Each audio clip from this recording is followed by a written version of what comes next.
everyone, I'm Melissa McAllister. And I'm Dr. Fitzgerald, and you're listening to the Made Fitz Show. So for years, we have dedicated ourselves to giving others the tools to feel their absolute best through the power of health, fitness, and nutrition coaching, as well as both Western and functional medicine. Each week on the Made Fitz Show, we're going to talk about everything from health trends, nutrition, topics like HRT and medical weight loss, self-care, wellness hacks, different workouts, fasting, our favorite recipes, and more. We promise that the Made Fitz Show will be educational, entertaining, but most importantly, worth listening to each week. Now, with small, dedicated changes, you can live a healthier, more heart-filled life. We're excited to show you it's possible with the right strategies that are simple to adopt. We are a certified nutritionist and a board-certified medical doctor who have a combination of over 50 years in the health and fitness world and are passionate about empowering others to take the leap and live their healthiest, happiest lives by using the tools we give in this podcast. Hello, everyone. My name is Dr. Fitzgerald, and this is my first solo podcast to record for the Made Fitz Show. And I figured that I would start off with an introduction because ultimately, if you're going to listen to the Made Fitz Show, I think it's important that you know who I am. And I think that it's important you know who Melissa is. And I don't know if she has done an episode like this. She's a super humble person and she doesn't really like to talk about herself much, but she's had a lot of life experience, education, and just a whole lot of wisdom in her 50 years being on this earth. And I've been on this earth a little less. I'm 44, as some of you already know. But I thought that I would use this episode to kind of introduce myself so that you know my background. And know that I come to you on this show really with the intent of humbly sharing my wins and losses in life, my knowledge, my experience that I have gained the knowledge through. Sometimes it's through losing, sometimes it's through winning.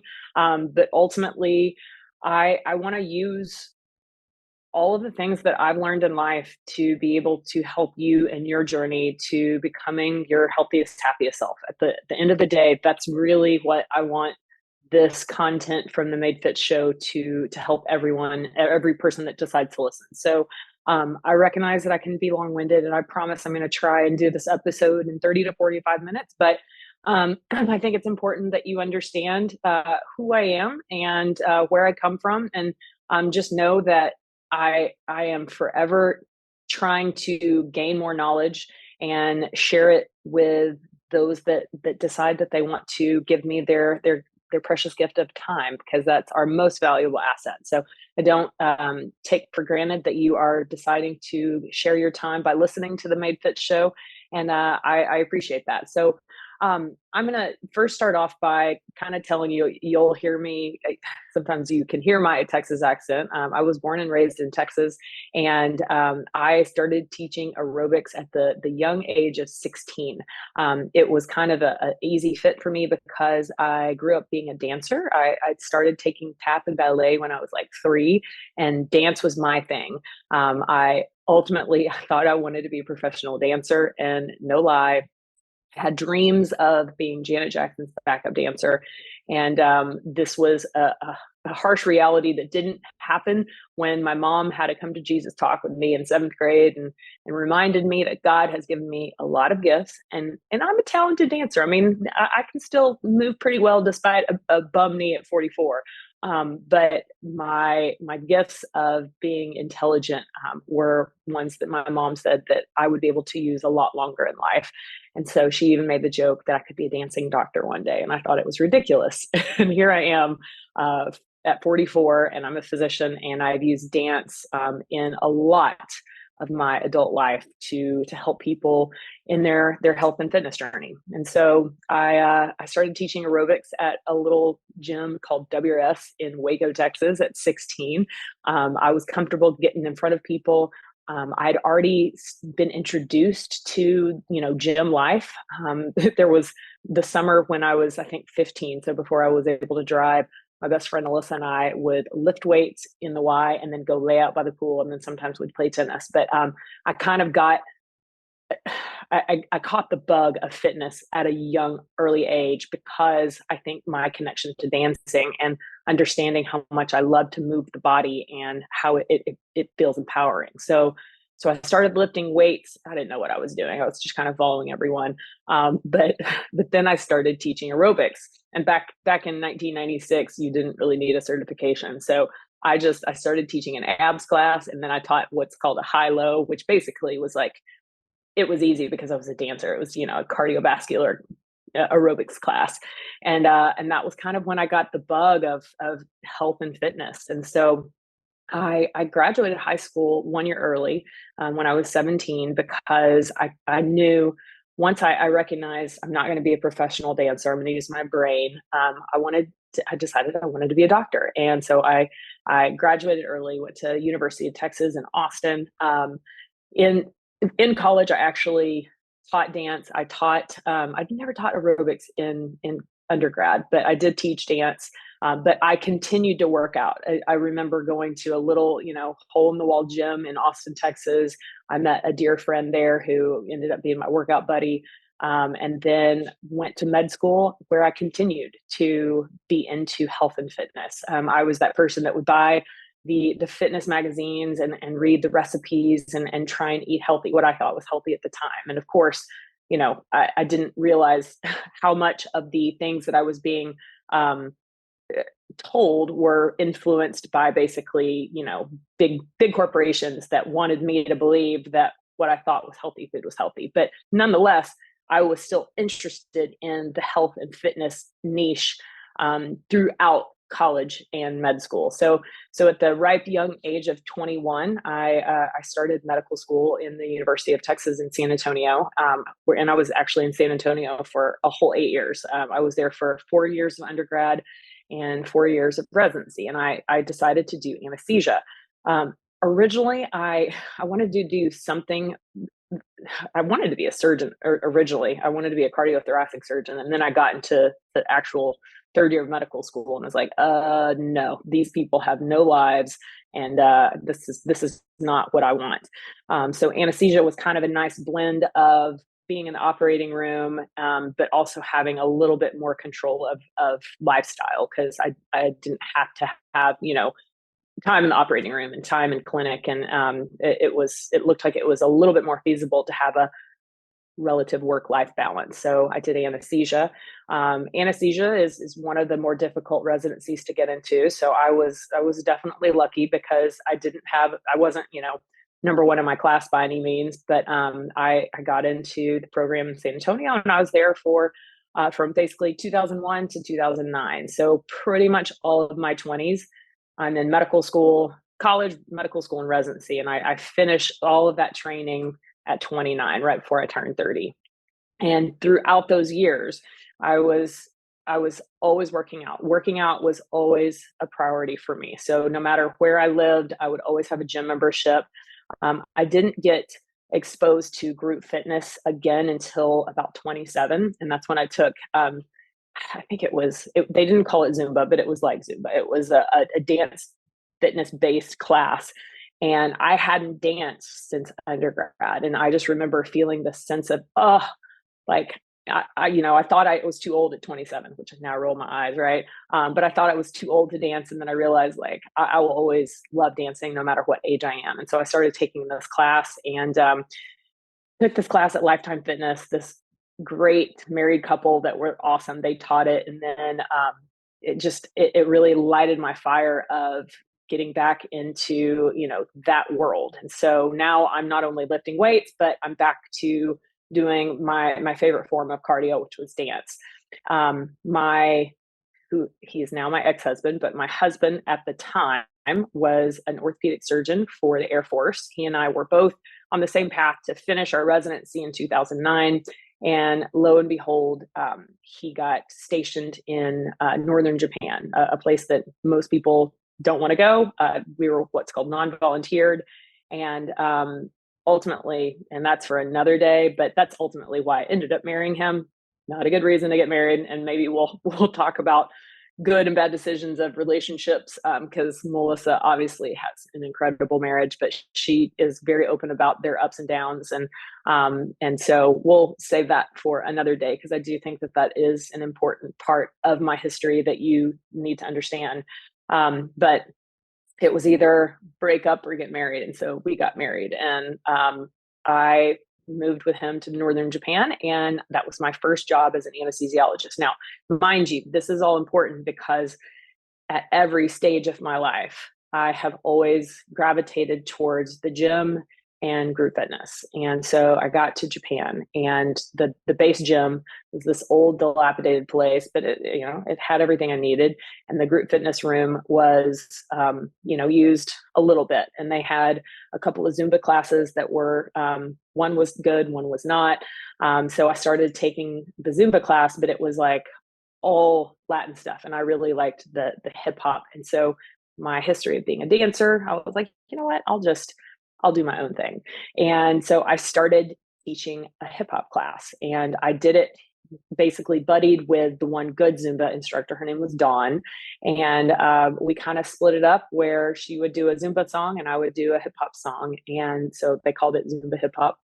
And ultimately that got me back into the group fitness teaching role, if you will, of health and fitness. Right now, mind you, this whole time I'm a anesthesiologist. I was actually at that point in time studying for my board, so I wasn't officially a board certified anesthesiologist, but I was in the process of becoming one. So I am working full-time day job as an anesthesiologist. I was the only civilian in the med group there in Misawa, Japan. Made a ton of incredible friendships that are still very present in my life today. And I'm grateful for those 3 years. But those 3 years were definitely hard. Living on the other side of the planet away from all of my loved ones was not easy. And I had to kind of create my own, niche of things that would make me happy. And so that class that I taught twice a week on Tuesdays and Thursdays with my friend Dawn was truly, it was a huge fulfillment. And that's when I first started filming for the YouTube channel. So I have, for those of you that don't know, it's an inactive YouTube channel now, meaning I haven't posted on it in a long time, but the last time I checked, I think it still has like 330,000 subscribers.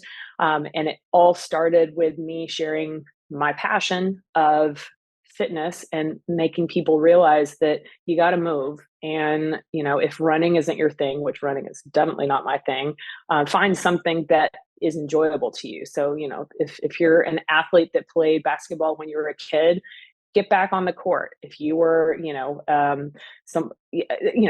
any kind of extracurricular activity that helps you move is ultimately going to serve you throughout life, right? So I loved the fact that my passion, and one of the gifts that I believe God gave me, of dance, was a way for me to introduce movement to people that were otherwise sedentary.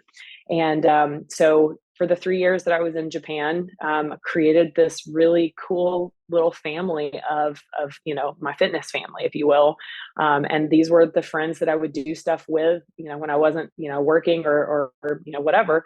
And that's those of you that are military or military family members, that typically you stay at a place for 3 or 4 years and then you have to go. And so we were approaching the end of our 3-year stay there. And my class was sad that I was about to leave, because I'd created a really a highlight for them every week coming to this class.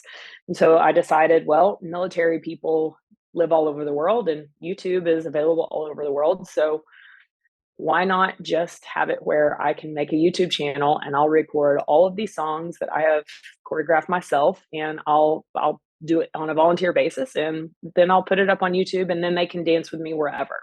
So the last 4 to 5 months of my stay in Japan, every single weekend, I would just put it out there like, hey, I'm going to be here recording. We'll probably be here for a couple hours. So if you want to, come and basically be in the video, I'll be here from this time to this time. And if you look at my old videos, I mean, it still brings joy to my heart, because you see the people that, were volunteering their time and their presence in my videos to start this YouTube channel. And this YouTube channel, which I think my first videos were in 2012, they went viral pretty fast, very organically. I've never paid for advertisements or anything like that. And they went viral, meaning in the first, 24 hours of uploading a song, I'd have anywhere between, 35,000 views to 100,000 views. And it was because this craze of Zumba was at its peak here in the United States. And there was tons of great things for, Latin-based songs, but there wasn't a lot of good choreography for dance fitness that was not to Latin beat.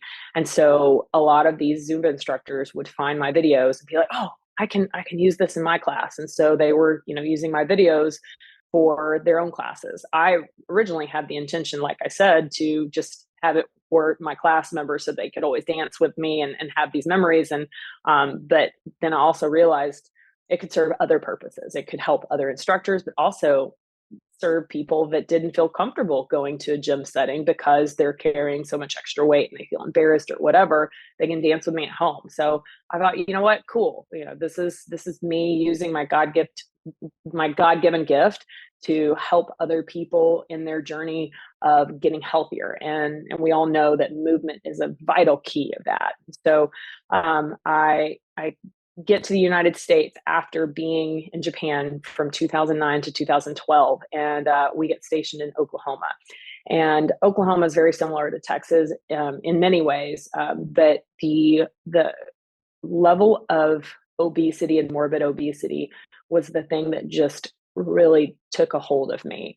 And that was really when I started having the thought of, man, as I'm putting these patients to sleep, I was thinking, if I could have only met this person 5 years ago, 10 years ago, 20 years ago, and taught them how to take control of their own health, they wouldn't be needing the surgery. They wouldn't have all of these chronic illnesses, all of these things that I've, just found on their history and physical before putting them to sleep. And it was just really a visceral, just sadness for so many of these people that had gotten to a place that their health was so poor and it could have been prevented. And so I'm 32 at the time when I've finished, in Japan. Now I'm back in the United States.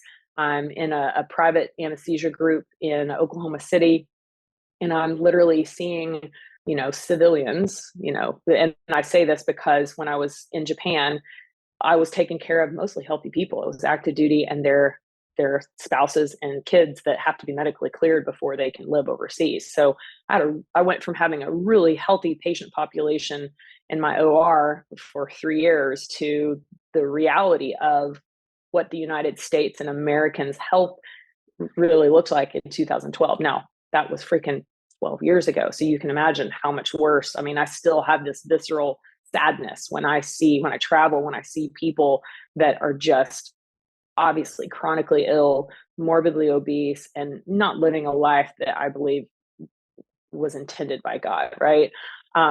So I, in 2012 was when I was really the beginning of, okay, this is more than just, I went into medicine more. I didn't just go just to put people to sleep, and I'm not discounting how important it is for people that are anesthesia providers, because we need anesthesia providers for the operating room. But what we need even more of is people that truly facilitate people in their journey to getting healthy. And that is what the American medical system is terrible at. And while you will hear me throughout many episodes give my opinion of the good and bad of Western medicine, it is definitely not a perfect system, but it's got some benefits as well. And so I will tell you that ultimately my deepest desire is to help people get healthy and take their health back. And so this is when I started to really have the realization of, I want to use all of my gifts to help other people so that they don't need to be on my OR table. And I didn't know at the time that being an anesthesiologist wasn't going to be my forever job. But I definitely, I felt the yearning, the longing to help people on a bigger level than just the 15-minute interview that I had with them before I put them to sleep and then never seeing them again. It was, there was one specific day in the operating room when I had the realization that I don't think I'm supposed to be an anesthesiologist for the rest of my life. And I was doing a long, it was like a neurosurgery case. And the surgeon was this old guy. My OR nurse actually happened to be a male that was older. He kind of looked like a short Santa Claus. The OR tech was this older guy that had been in the OR as a scrub tech for decades. And then, so obviously I'm the only female in there, which the female male thing, I mean, there's plenty of unhappy females. It just happened to be this particular day. It was all female or all males. And I was the only female, and the youngest by far. But one of my colleagues, one of my anesthesia colleagues, Dr. Rhodes, he came in to see if I needed to go to the bathroom because I'd been in that case for like 3 or 4 hours already. So I went to go pee and came back, and all 4 of these old guys are sitting around and they are just complaining, whining, and it's all negative stuff. And that was the moment where I recognized, like, whew, is this going to be me in 30 years after being in the OR day in, day out, if I'm not living true to my purpose? And mind you, there are people that have spent their entire career in the OR that are happy people. I'm not saying that all operating room staff are destined to be unhappy, but it's a reality for a lot of people. And I had that realization that day, like, oh man, what would I do? What would my life look like if I really just loved what I did every day? And it went back to my desire to really help people take back control of their health and avoid needing to go to the operating room and avoid needing a surgeon and an OR staff. And so that was when I first started to think outside of the box. And I know people thought I was crazy. I kept myself there for the longest time because, I was 30, 33 at the time, 34 so I'd only been in private practice for like 3 or 4 years before I started having these feelings of unrest. Like, there's got to be more for my life than just putting people to sleep every day. Again, I'm not discounting you if you're an anesthesia provider. I've got patients that are anesthesia providers in my weight loss program, and as my functional medicine patients, I have nothing but respect for you. But for me, that was just I'm not going to be fully in my purpose if this is where I stay. And so I started leaning towards the other side. And this is where, truly fear, the fear of what would people say? What would my life look like if I did what was not typical of most people that spend 12 years of schooling and a lot of money. I had a ton of med school debt at that time, to just leave it. And so I started thinking, what would really make me, happy and full, truly fulfilled. And it was helping people get healthy. And this was when I first started thinking about how to monetize the YouTube channel, because the YouTube channel was definitely, it put my name in people's minds that were dance fitness people. But unfortunately, I couldn't monetize the YouTube channel because I was using music that I didn't own the copyright to. So I had all of these videos that were, I think my highest viewed video was like 9 or 10 million views, and I never made a dime off of it. And again, I didn't start the YouTube channel to make money off of it, but I was trying to think outside of the box, like, how can I basically make money from something that I'm passionate about and helps people at the same time. So that was my first go at being an entrepreneur. And I developed the Club Fitz Fitness membership program, where people were just paying for a monthly membership and I would provide them choreography. And made a little bit of money on that. And then that led me to my second go around as an entrepreneur. And if you've listened to our first episode that Melissa and I did for the Made Fitz Show, we talked about how I met her. And so I was introduced to this whole concept of health coaching. And I mean, I had so many people think that I was completely crazy when I went into the whole, like, yeah, I could see myself doing health coaching because I saw the financial benefits of doing something that I was already doing. When people came to my class, I was already helping them with more than just fitness. I was helping them with how to change their food and essentially coaching them without calling it coaching. I was definitely a health coach before I had that, that title under my belt. So my second go at entrepreneurship, my this is now my third source of income. Of course, my main source of income is still as an anesthesiologist. I didn't say goodbye to anesthesia until 2016. So basically between 2014 to 2016, I start the Club Fitz Fitness business, and then I start health coaching, and then my world kind of went upside down and went through a divorce, and that again will be a story for another day. But the divorce kind of led me to a place of, what do I really want to do? what do I want to do when I grow up?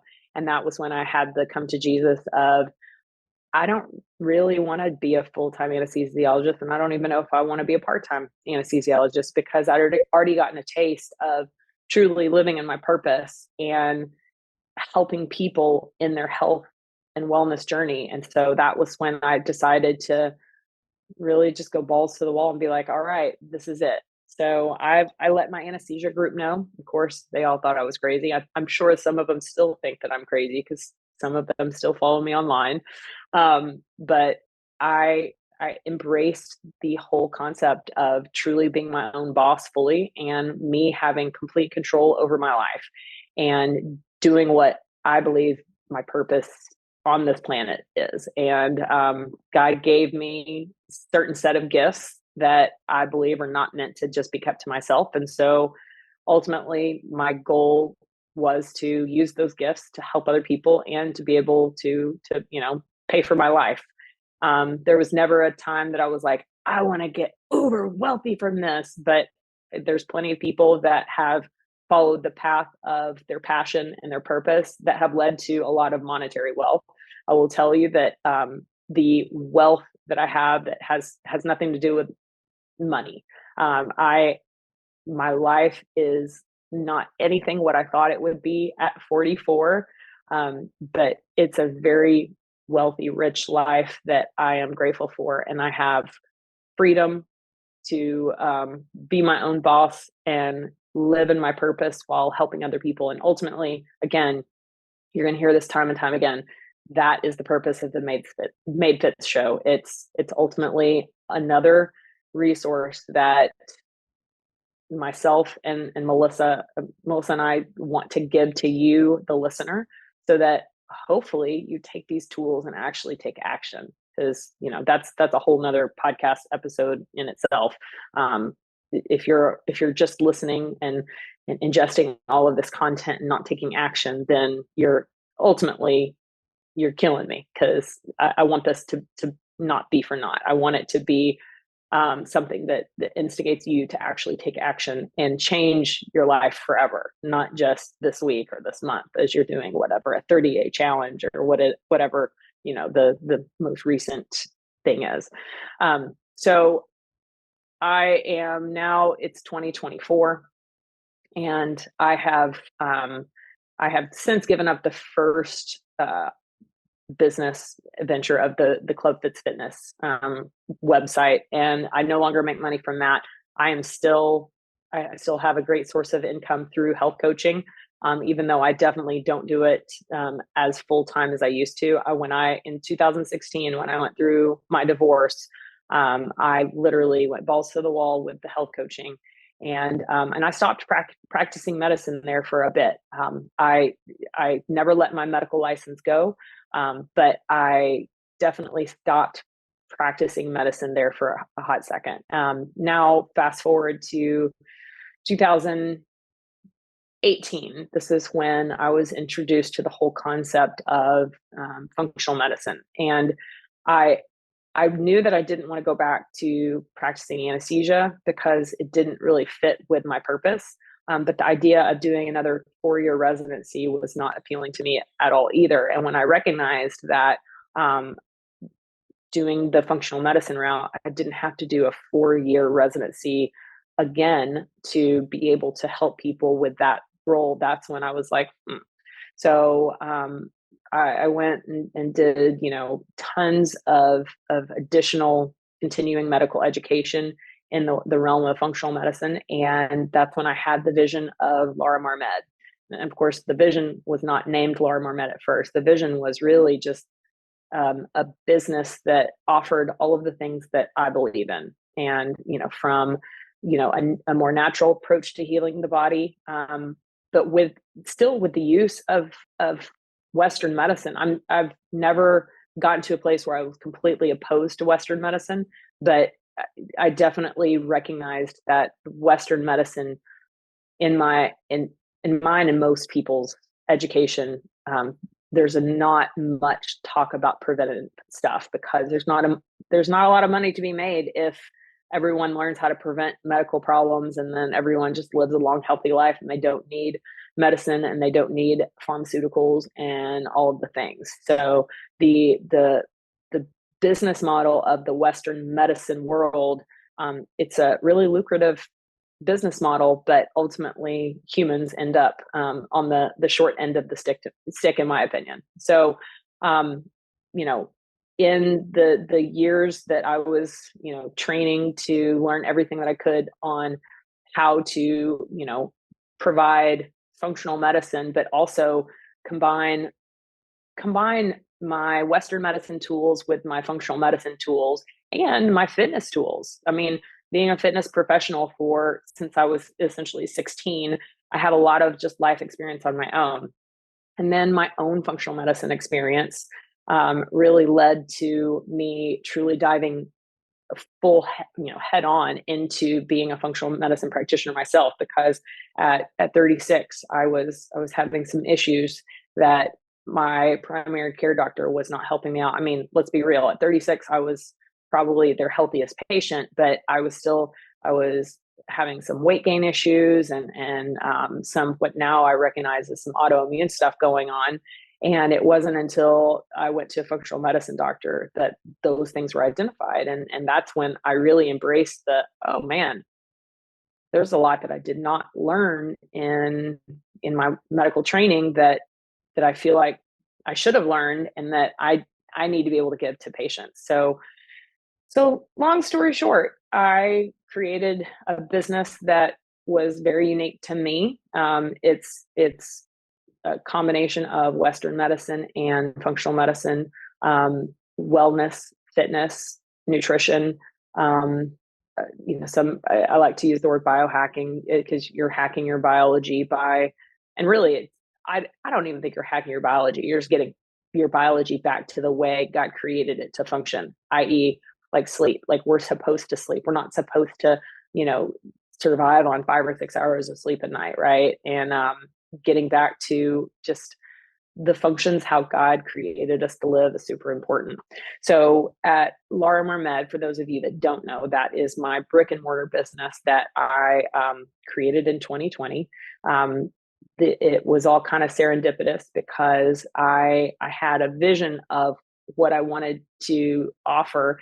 And it was about 9 months after that vision of, having a brick and mortar business where I offered all of the things that I utilize and enjoy, like for instance, red light therapy.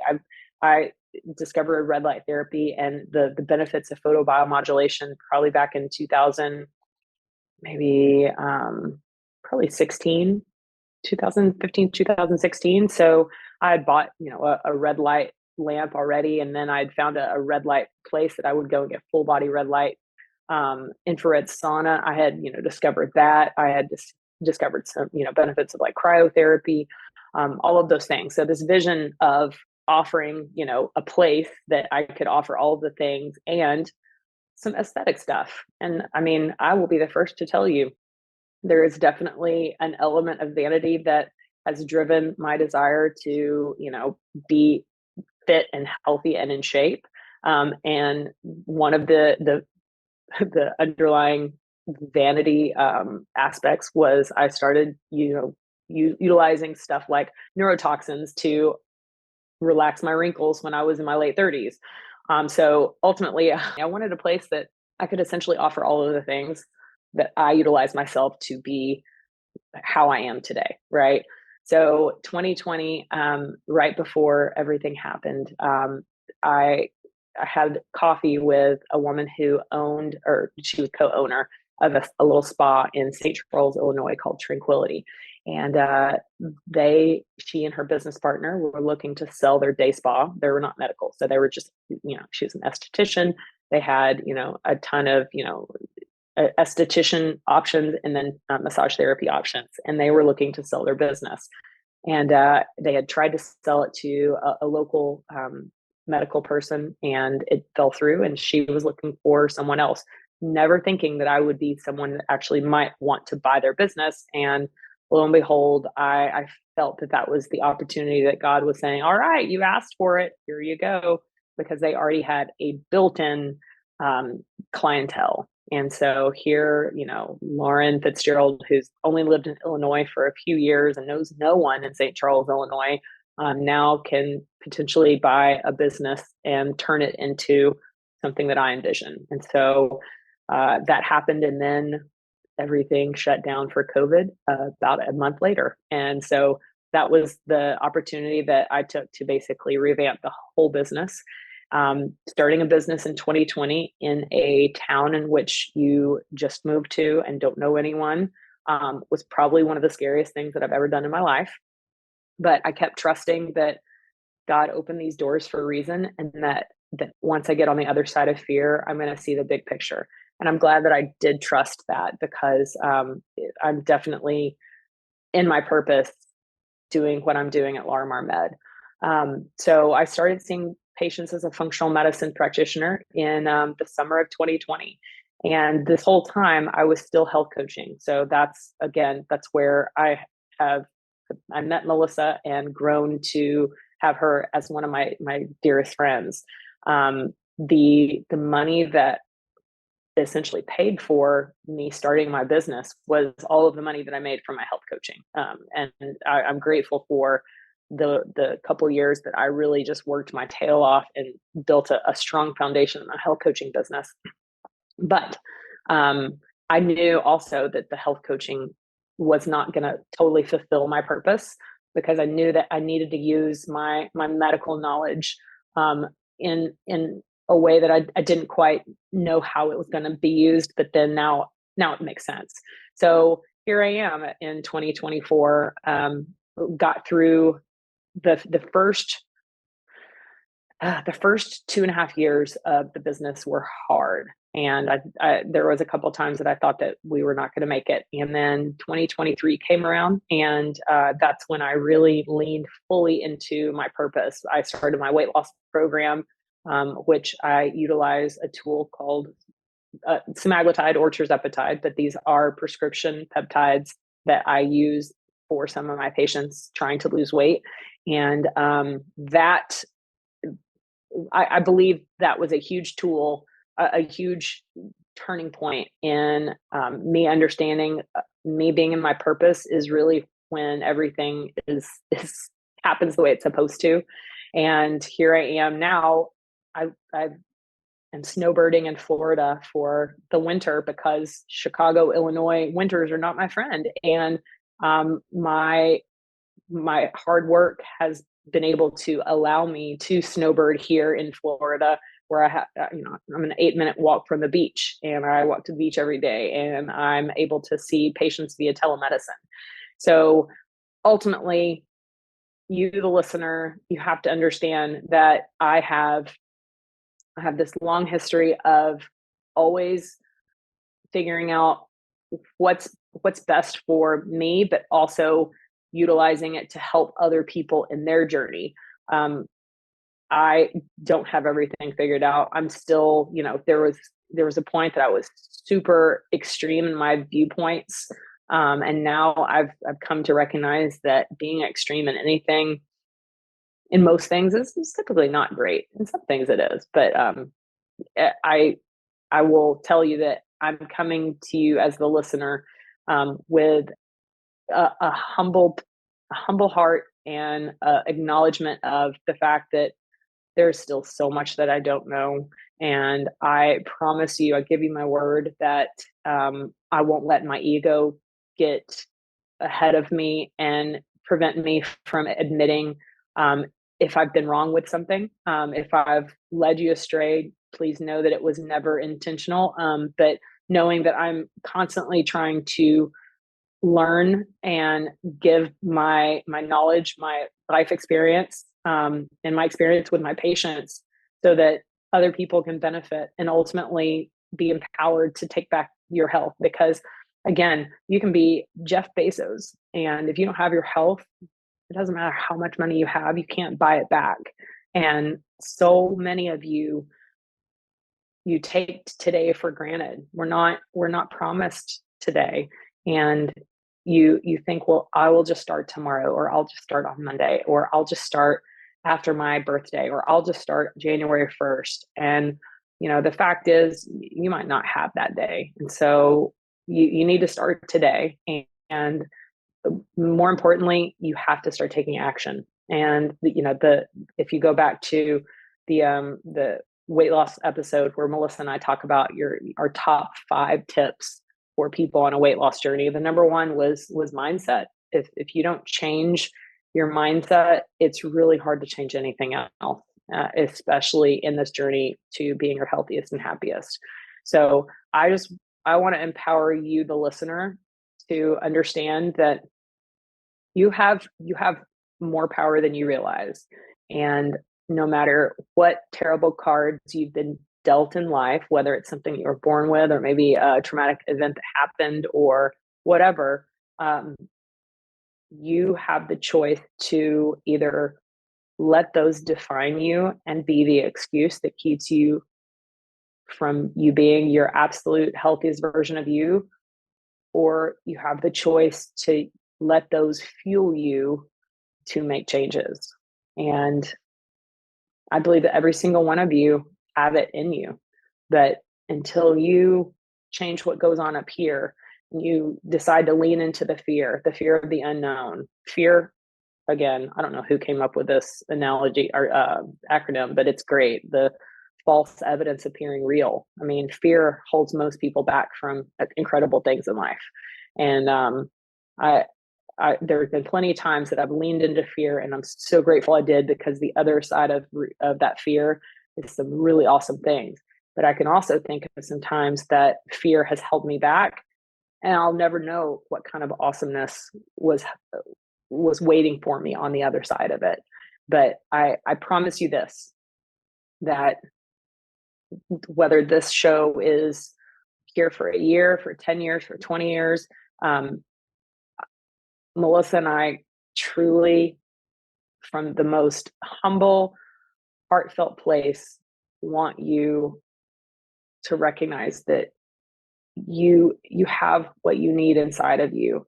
And we just want to help give you the tools so that you can tap into that and start living a life that is the abundant life that I believe God created for you to live.